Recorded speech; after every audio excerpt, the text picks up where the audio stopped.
আজকের ভিডিওতে আলোচনা করব তোমরা যারা ক্যালকাটা ইউনিভার্সিটিতে বিএ হিস্ট্রি অনার্সে 6 সেমিস্টারে পড়ছো, তোমাদের যে সিসি 13 পেপারটি রয়েছে, এই পেপারটির লাস্ট মিনিট সাজেশন 2025 নিয়ে আলোচনা করব আজকের এই ভিডিওতে। এবং এখানে সাজেশনের প্রতিটা প্রশ্নের উত্তরও আমি চ্যানেলে আপলোড করে দিয়েছি ইতিমধ্যে। ভিডিও ডেসক্রিপশন বক্সে তার লিঙ্ক পেয়ে যাবে, অর্থাৎ এই ভিডিওর ভিতর দিয়ে তোমরা শর্ট সাজেশন এবং তার উত্তরগুলি পেয়ে যাবে। তো দেখো, প্রথমে গ্রুপ বি, যেখানে 10 নম্বরের প্রশ্ন লিখতে হবে, সেক্ষেত্রে তোমরা মাত্র 6টি প্রশ্ন ভালো করে দেখে যাবে, অর্থাৎ টপ 6 কোশ্চেন তোমরা যদি ফলো করো তাহলে এর ভিতর থেকেই তোমরা সব কমন পাবে। তো দেখো, সেই 6টি প্রশ্ন দেখো, এবং এই 6টি প্রশ্নের উত্তর কিন্তু আমি চ্যানেলে দিয়ে দিয়েছি। প্রতিটা প্রশ্নের উত্তর দেওয়া আছে। যদি তোমরা উত্তর খুঁজে না পাও, আমার হোয়াটসঅ্যাপ নাম্বার 8327540655 নাম্বারে হোয়াটসঅ্যাপ করবে, আমি অ্যান্সারের লিঙ্ক তোমাদেরকে পাঠিয়ে দেবো। দেখো, সাজেশনে কি কি প্রশ্ন রয়েছে। ভারতে দলিত আন্দোলনের উপর একটি প্রবন্ধ লেখো। পরেরটি, ভারত বিভাগ কি অনিবার্য ছিল। পরেরটি রয়েছে ভারতীয় রাজনীতিতে গান্ধীজির উত্থান। পরেরটি ভারত ছাড়ো আন্দোলনে চরিত্র বা প্রকৃতি। পরেরটি ভারতের সংসদীয় গণতন্ত্রের বিকাশে জওহরলাল নেহরুর অবদান। পরেরটি রয়েছে ভারতীয় রাজনীতিতে চরমপন্থী রাজনীতির উদ্ভব ও বিকাশ। এই 6টি প্রশ্ন তোমরা অবশ্যই করবে।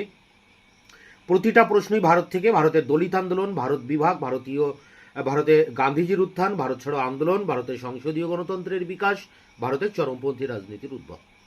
এই 6টি প্রশ্নের উত্তর চ্যানেলে আপলোড করা আছে, ভিডিও ডেসক্রিপশন বক্সে তোমরা তার লিঙ্ক পেয়ে যাবে।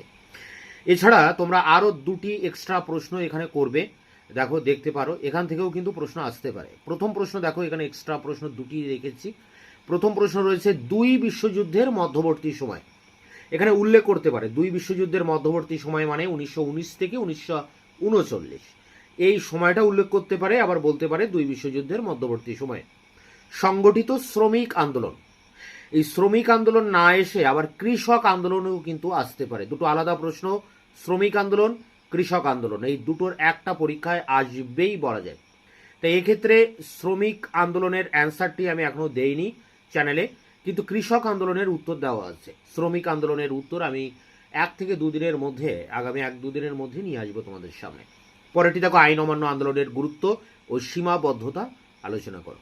তো এখানে এই 6টি টপ 6 কোশ্চেন, এবং এখানে 2টি 8টি প্রশ্ন কিন্তু আমি উত্তর দিয়ে দিয়েছি।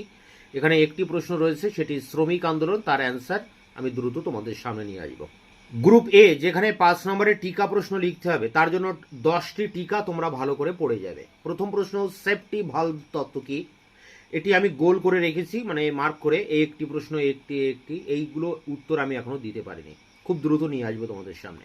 তা প্রথম প্রশ্ন, সেফটি ভালভ তত্ত্ব কি। পরেরটি ক্যাবিনেট মিশন, পরেরটি মাউন্ট ব্যাটন পরিকল্পনা, পরেরটি পঞ্চবার্ষিকী পরিকল্পনা, প্রথম পঞ্চবার্ষিকী, পরেরটি খিলাফতের অর্থ, পরেরটি রাওলাট সত্যাগ্রহের কারণ ফলাফল, পরেরটি স্বরাজ্য দল সম্পর্কে টিকা লেখো, পরেরটি আজাদ হিন্দ ফৌজের অবদান বা গুরুত্ব, পরেরটি শিক্ষাক্ষেত্রে দয়ানন্দ সরস্বতীর অবদান। প্রশ্নটি ঘুরিয়ে আর্য সমাজের অবদানও আসতে পারে। পরেরটি রয়েছে, এবং শেষ প্রশ্ন 10 দাগে, ওয়াহাবি আন্দোলনের প্রকৃতি। তো দেখো, এখানে 10টি প্রশ্ন রয়েছে, 10টির মধ্যে আমি মাত্র 4টি প্রশ্নের উত্তর এখনো দেইনি চ্যানেলে, এবং সেই 4টি প্রশ্নের উত্তর খুব তাড়াতাড়ি তোমাদের সামনে আনবো। বাকি 6টি প্রশ্নের উত্তর কিন্তু আমি দিয়ে দিয়েছি। 10 নম্বরের 8টি এবং 5 নম্বরের টিকা প্রশ্ন, এখানে 6টি, এই 14টি প্রশ্নের উত্তরের লিঙ্ক তোমরা পাবে এই ভিডিওর ডেসক্রিপশন বক্স থেকে। তা দেখা হচ্ছে অন্য ভিডিও ক্লাসে। ততক্ষণে তোমরা চ্যানেলকে সাবস্ক্রাইব করে রাখবে, বন্ধুদের কাছে শেয়ার করবে, ভিডিওটি ভালো লাগলে অবশ্যই একটা লাইক দেবে।